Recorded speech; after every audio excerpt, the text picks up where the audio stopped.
The players that we've had come in have done, tremendous. They're obviously making you make decisions tough for you for the Y'alls. They are. Some of the guys that didn't show up, they're getting left behind. You know what I mean? And now you got some guys here that they've shown you what they are, not only as a player, but what they are as a person and how they mesh with the club, and if they're good dudes, like if they're a part, if they buy into the and I'll say it, the cult that we create here in Florence as far as the players, because nobody can knock it, baby. We get more guys picked up than anybody else to affiliated baseball, and there's a reason for that. There really is, and more guys want to come here and play. Yeah. I hear it all the time. Guys from other clubs, hey, I wish I came here. I wish I came here. Here's some of the Lexington guys. I wish I would have came there with you guys. Maybe you could have. It was wide open, door wide open. Maybe. So you chose that one. But it's not for everybody. It's not, our style. Some guys just want to roll the balls out there, and just I just want to swing and hit home runs and not play defense. Right. You're not going to survive here.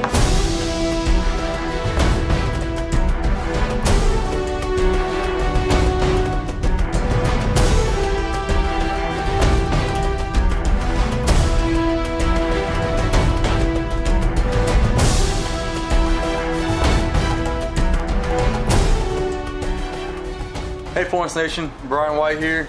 Dennis Pelfrey to my right, Mike Morris over there at the far end. We've got Chad Rhoades over here to my left. This is episode 6. Episode 6 of the player development show. So we'll talk a little bit about this week and change it up a little bit.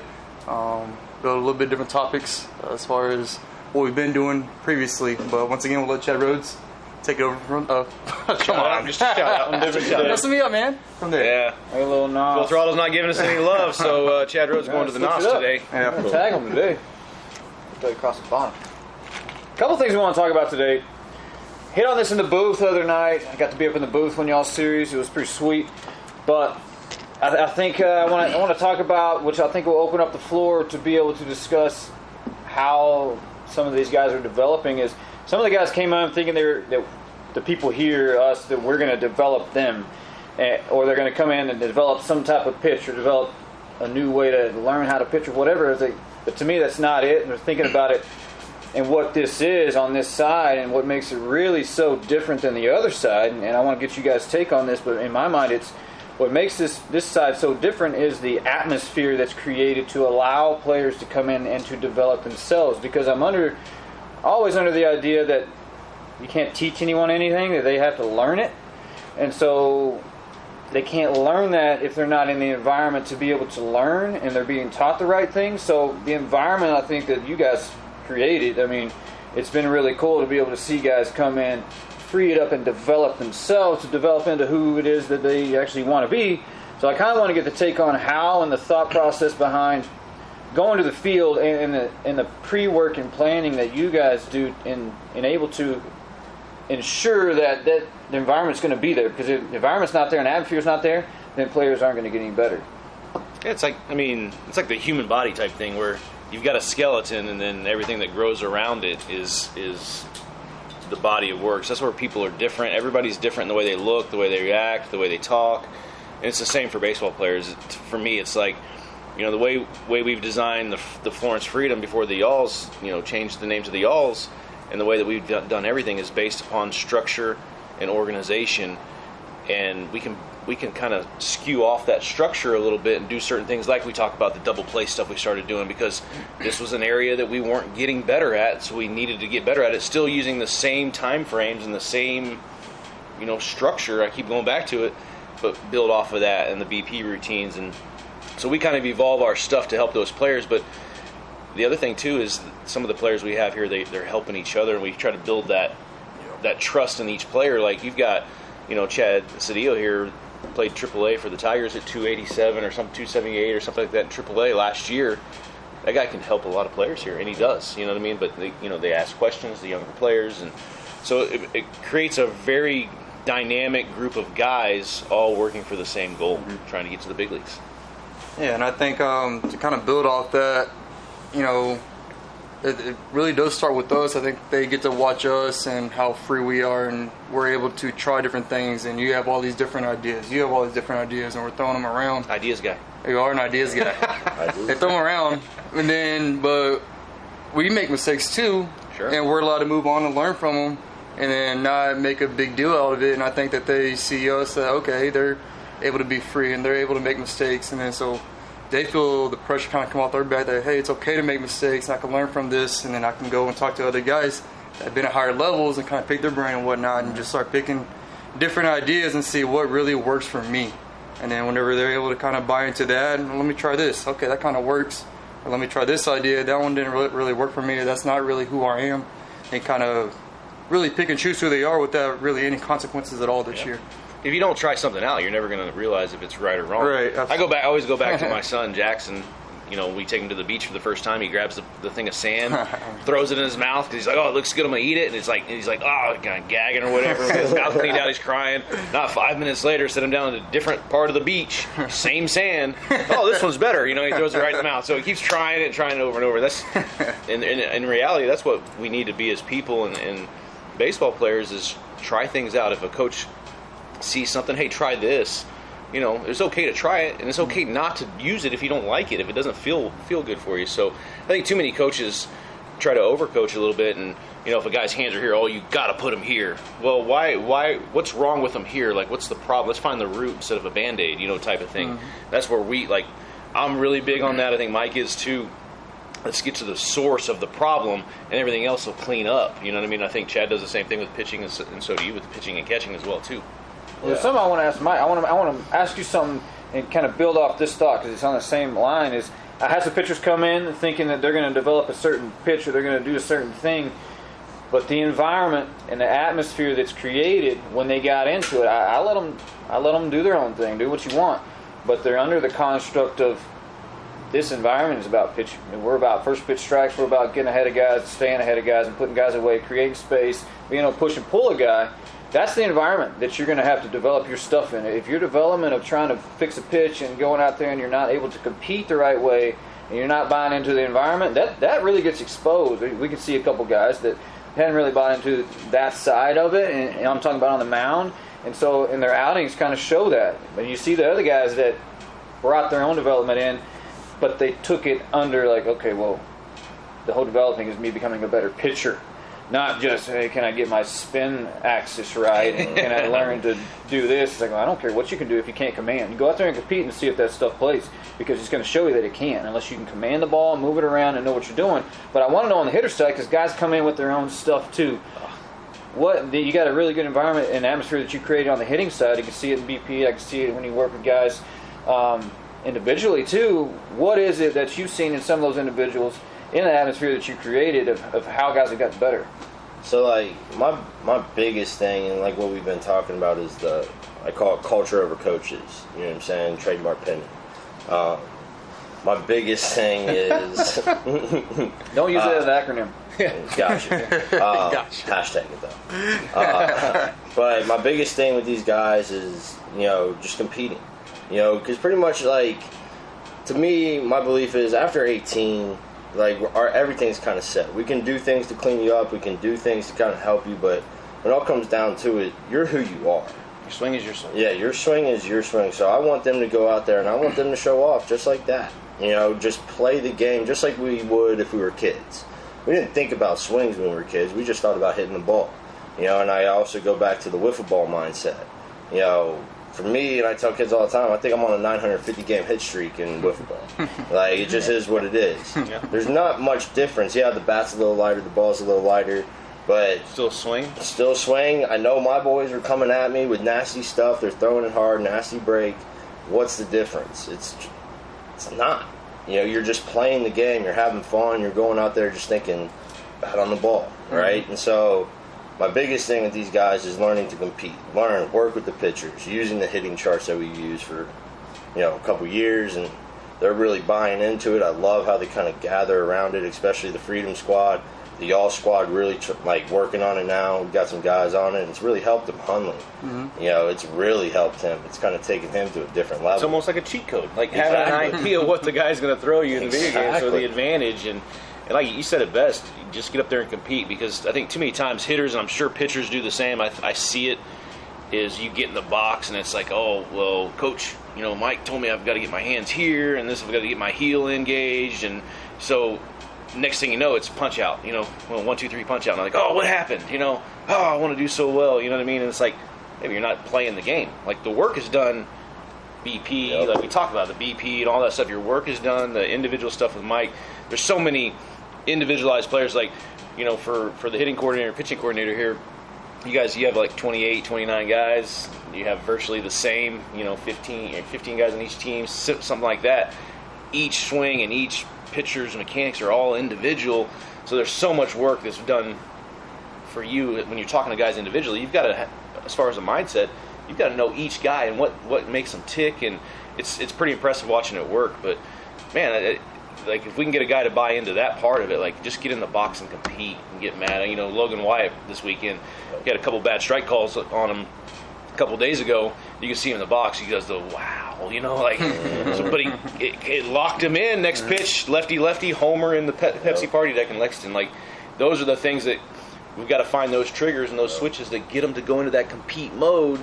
You know, it's like when I get in MLB The Show, played Chad Rhoades last night and beat him again. And, you know what I mean? Like, get in that compete mode and just drop home runs off of him and, you know, stealing bases and just speeding the game up on him. And he can't control me. He can't handle it because I'm competing and he's more mechanical. Digital, man. A little digital guy. But what I do like about the way Mike works, and we've talked a little bit, is I'll see him in there swinging and he gets in there and he'll hit in the middle of the night. Is I'll do the same thing with, like, a guy's delivery you're talking about. I mean, you guys can throw out any one of those pitchers' names. I can tell you exactly the bullpen and the time and the work and what he's working on and what he should be thinking about. It's the same on the swings. That you get in there and feel a guy's swing and what he's doing, because it's not about you got to get to this position. There are certain positions you need to get to, but if you can't feel it and know how to coach and understand what it is that's going to make him better, then you're doing him a disservice if you're just saying something to say it without knowing if it really fits and works his body and style of play and the role that he actually has on the team. So that's been really cool. I like seeing that, knowing that somebody's bought in and puts their time and work into to make the craft better, because it's unique. Preparation's huge. I can talk about preparation, a lot of different things. You know, my wife prepares meals all the time. She does a good job, but watching her prepare, it's pretty cool. Like just seeing the things that she does to get a meal ready that I could never do. But you know, today I saw one today. Guy preparing for the show throws on some socks. I was blown away. Let's see those socks. You got socks on? They're awesome. Check these socks out right here. I mean, he loves his girl. It's awesome. Preparing for the day, an off day, and she's going to be on his mind all day and on his feet. It's incredible. It's incredible. So, it's nice.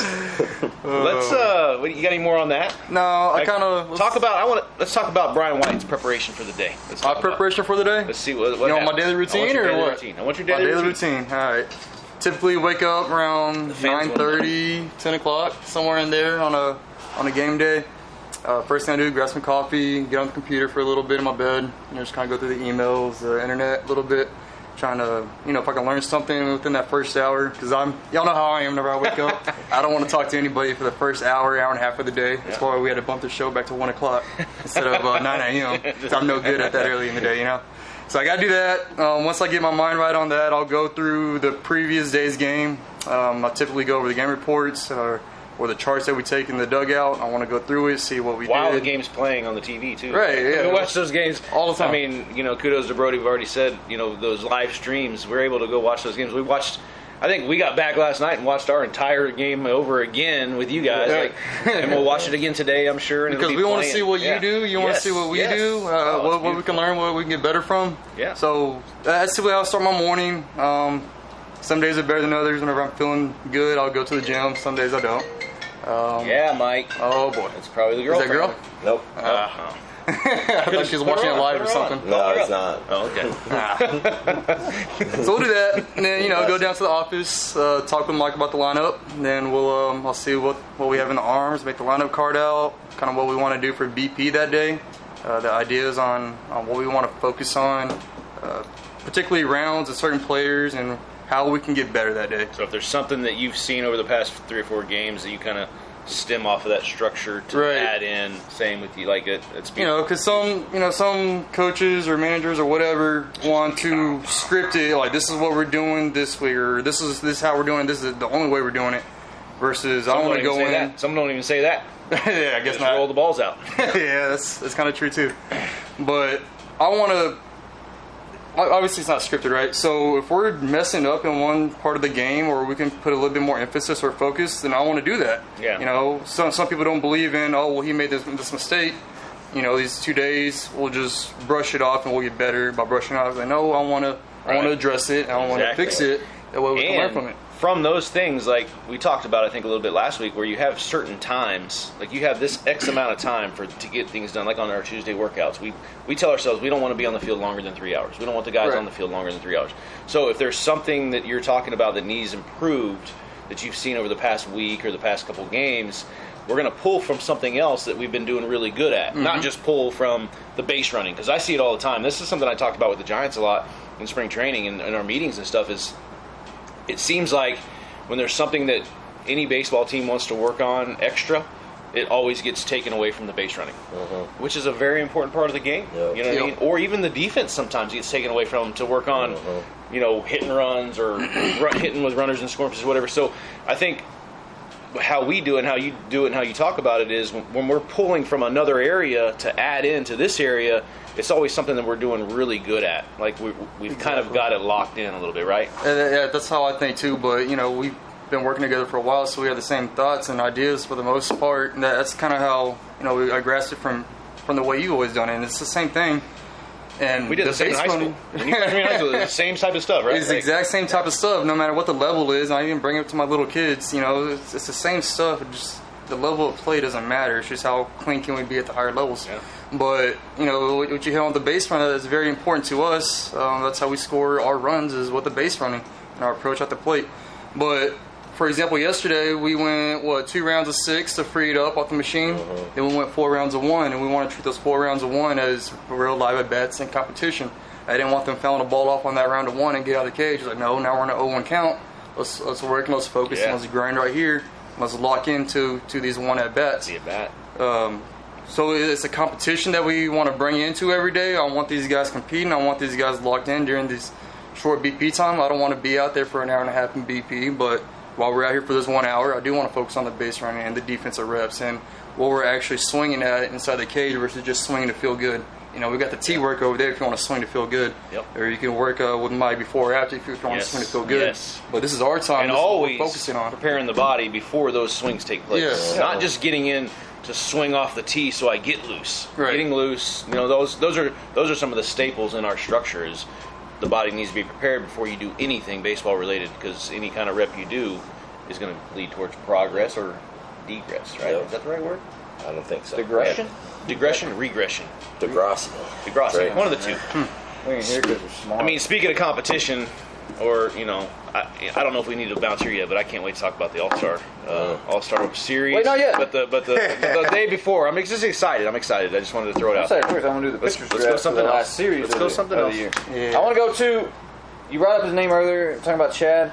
He came to the tryout. I think a lot of people want to know, the teams mesh so well and they play so well together that it looks like you kind of stalked these players and we picked this and you had these guys lined up for months coming in and this is going to be the squad. It wasn't the case. It wasn't the case when we went to the tryout and coming into the league, because we didn't really know who was going to be here. So what do you guys individually, when you did get your teams, when you had the tryout guys, most people think, oh, he's got Giants guys and he planned on having all these Giants guys here, and you got all your whole Freedom team and it's going to be the Y'alls next year coming back and that's who he's going to play with. And it's not the case necessarily. There's obviously, you got Giants guys that are going to be with you, and you had Y'alls guys that are going to be with you, but there's other pieces that came in that we got from the tryout, and the arms that came in from, we didn't even know guys were showing up. So most people think like we call specific guys to come in and try and plug in, and that's what made the team. That's not what made the team. The atmosphere and you guys' philosophy is what made the team. But how did the teams kind of come to fruition and get picked? Well, first of all, when we first started talking about this, this was kind of an idea that me and Brian and Mike even a little bit have been talking about. I think you, Chad, have always been in this conversation talking about a spring training for independent baseball, because I played it. I played 6 years of it. You played it. Spring training, and how we treat our spring training here, we call it competition camp, because that's what it is. It's 12 days of you've got to win a job. It is not like, hey, I'm coming here to get my swing right, and, you know, get my breaking ball at this angle. Like, it is day one, you got to be ready to go. I think pitchers are always, you got to be ready to throw 3 innings if you're a starter type thing or whatever. so there's never a spring training like for minor league baseball. Spring training is 6 weeks. You know what I mean? So they're getting to work out and prepare for the season for 6 weeks. You know, and it's a little different type of environment. There's nothing like that. So we started talking about having something like this, like a month before spring training every year. So guys, obviously they got to pay to come, but they can get ready for the season, and that way when spring training starts, they're going to be a step ahead of everybody else and win those jobs more times than not, right? So that's kind of how it started. After the season last year with the new ownership here, we talked about doing one this year in April. This is before I got the Giants job or anything, but then I got the Giants job, still a conversation, I think, and then obviously Corona hits. And so we're trying to find something to do to have baseball in the area, because this is such a great area for baseball. People love it. The fans have grown to love the Freedom and what we bring, the brand. It's been awesome. The fans have been great. And it's a true testament to what people really want to do and be a part of. And so that's how it kind of started. And so then I think you and David and myself started having conversations about it. Yep. And then we got Lexington involved because they wanted to do something too, you know, because Lexington's pretty close. So it sounded great, right? So the COVID hit, you know, and then there was rumors that we were going to have a season, and there were rumors that we weren't going to have seasons, kind of up in the air. Nobody really knew what was going on. And all of a sudden there's a rumor that we're joining with the Atlantic League this year and play games against them. And all of a sudden that kind of fell apart, you know, and finally the Frontier League canceled the season. So this was kind of a backup plan in place in case, you know, there was no baseball for the Frontier League. And as soon as we got the 100% that we are not playing a Frontier League season, David wanted to jump on this immediately. I reached out to you about it a little bit before the Frontier League season was actually canceled, that this might be a possibility if the league is indeed canceled. And sure enough, it happened, and you got the okay from the Giants to come on board. Got Chad come in. Mike was already right here. We knew he was going to be in. So that's how kind of this grew a little bit. And then, you know, first thing I did was, you know, we have a team meeting saying that our league's canceled over Zoom. And then after the meeting was over, I called each one individually saying, hey, we have this opportunity. It's going to be great. We got some good dudes here. You're going to get better. You're going to get real games in, real live reps. Not just at bats in cages or ground balls in the facility or whatever. You know, we're actually going to be playing real baseball against good players. So I didn't get all of my guys here, but well, it's hard. It's hard to convince us. They're not getting paid. We still consider it professional baseball, but they're getting taken care of in other way. I think they had to pay $100 each as a registration fee to kind of keep it from being professional. Right. And that way, some of the affiliated guys, there's no contract breach or anything like that. And then we helped them take care of housing, and which is really a pay. It's a compensation, you know. So you're getting something. So when you come here, you don't have to really pay for anything. And food, you know, they got food after the games. You know, we have workout facilities they can use. So it was a hard sell at first, but then when some better players started coming on board, or some good players started coming on board, these guys are like, hey, this is going to be real. So if you can see the progression of the league from the first day, the players that were here, to not necessarily our side, but to the Lexington side, the difference of the players they have now, you know, trying to compete and win a little bit. So it's pretty cool. We brought it, and, you know. But yeah, some of those players like Chad Cedio, Austin Riggins, AJ Bumpus, obviously local guys. I mean, most of my team came from that tryout, from the Florence tryout. It's pretty crazy. I did, you know, the 3 Giants guys, but they were only coming originally on Friday, Saturdays, and Sundays. Now they're coming every day because they see the competition is good, you know. So, you know, Nick Bennett, another affiliated, you know, guy, Reed Hayes. I mean, we have several guys in affiliated organizations. Drew Rahm, you know, some of these guys that are wanting to get better, and it goes back to that thing, like they're going to be a step ahead of everybody else because they're getting actual live games that you can't replicate. And you can see it, and you can see, especially guys that we had last year, you know, how much they improved from at last year's end of the year to where they're at right now. Versus other guys that might not be here, they're probably not improving as much as they really think that they are. It's not the same. It's really not. You're out here every day. It's a grind. We're still playing 5 to 6 games a week. We're playing. Or out here 10 hours a day, 8 hours a day. You know, we're still doing what a real season would actually be, obviously in a shorter time frame. But Oh, if we It's had, a grind. yeah, if we had You know? if we had 4 more coaches, our thing would be better than anything out there. Yeah. No, I mean it's better now, but you and Mike. I mean, you and Chad are getting ran around with all the different players. So 2 teams, 4 coaches. Yeah. When typically, for me, it's always been 4 coaches for 1 Freedom team. Right. You know what I mean? So. That's where the workload, and you say 8 to 10 hours. I think it's more like 12 to 14 hours Yeah, total. it probably is. At the end of the day, Especially for us. when you stop thinking about it, when you finally get a chance to talk to your girl, or I get to talk to my wife, or No go for me. smart man, maybe not. I don't know. Obviously Chad's got his wife. So once the family conversations and the girlfriend conversations, at the end of the day, it's like a 16-hour day. Long day. I get a couple opportunities to play MLB The Show, maybe some Call of Duty, and then I'm done, baby. So the days are long. But yeah, I mean the players that we've had come in have done, I mean, tremendous. They're obviously making you make decisions tough for you for the Y'alls. They Like are. some of the guys that didn't show up, they're getting left behind. You know what I mean? And now you got some guys here that they've shown you what they are, not only as a player, but what they are as a person and how they mesh with the club, and if they're good dudes, like if they're a part, if they buy into the and I'll say it, the cult that we create here in Florence as far as the players, because nobody can knock it, baby. We get more guys picked up than anybody else to affiliated baseball, and there's a reason for that. There really is, and more guys want to come here and play. Yeah.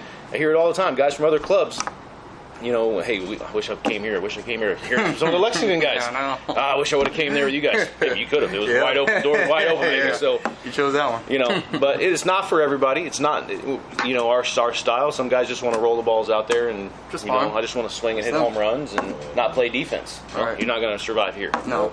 Or really, you probably won't progress a whole lot of times. That's all you're trying to do. No. All comes back around. We want to give one guy some love. I don't know if I want to. Hey, I got to. I know. He's forced me to. The guy has been phenomenal. Do we have to say his name? Hey, so the little pizza guy, they do put a little mock thing. He's probably has some kind of device right now that he's tapped into the live feed for this before they cut it up. So he's waiting. He's just sitting there on his couch waiting for this. I'm not going to say it. I don't want to say his Come name. on up. I will say his nickname. Nickname. that we were talking about the other day, Supersonic. Supersonic. But he does. He's all over. He texts me and lets me know the work that he does with the pictures, like who he worked on. And it's funny when I'm gone, because he sits at a good angle to watch deliveries, and he's a super sharp dude. So He's sharp. He can He's pick sharp. up on the body, and like he'll text me, he's like, so-and-so's leaking off, his hands are separating late, pushing the ball up. I'm like, legit, it's pretty that good. easy. It's Like, pretty good. I'm glad you could see it, and it's cool to see him, and he really helps me out. As far as he'll tell me what muscles all this stuff is, I'm like, hey, I'm telling a picture With like, the big words. I want you to get here. I'm like, I don't know what it's called. You're out of fillet, Jet. What's that called? And then he'll say it. I'm like, yeah, I don't. Supersonitis, Again, that flexor. makes sense, man. Again, that- Yeah, former roommate of Aaron Brody. I mean, I'm not saying his name. You guys can say it. I'm not saying not his name. saying He's phenomenal. He does a fantastic job. When I got to Florence, I'll never forget. In 2015, I got to meet him. We went to lunch at BJ's. Actually, his initials, BJ's restaurant. And talking to him, obviously sharp.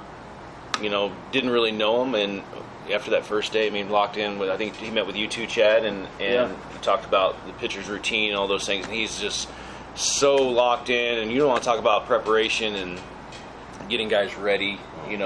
The pitcher stretches, the band work, the hitters if they have any kind of issue. Like, he's on top of his game every single day. When I got here, I was like, wow, this is what it should be like. This is what an affiliated organization probably is like, because everywhere else I've been, the trainers and the support staff have kind of been come and go. Obviously, other things, the money's not great, so other things are a little more important, which I get. But this dude, Oh, you're talking about they got the fanny pack. yes, yeah, he figured it out. Okay, Yeah, they got the fanny pack. yeah, the fanny pack. He's got a fanny pack all the time. He's better than some of the affiliated guys I've been around. That dude's after a while. He's and good. He's good. He's right. Yeah, he's Now, right the one there. thing, he's a little bit of a showman. He likes to get out on the field and get some TV Yeah, a lot time. of TV So time. anytime like a player fouls the ball off his foot, it looks like it's off his foot, it's probably not. He's out there. I mean, he is out there. You know what I mean? He gets on the field, and he just likes to show off a little bit.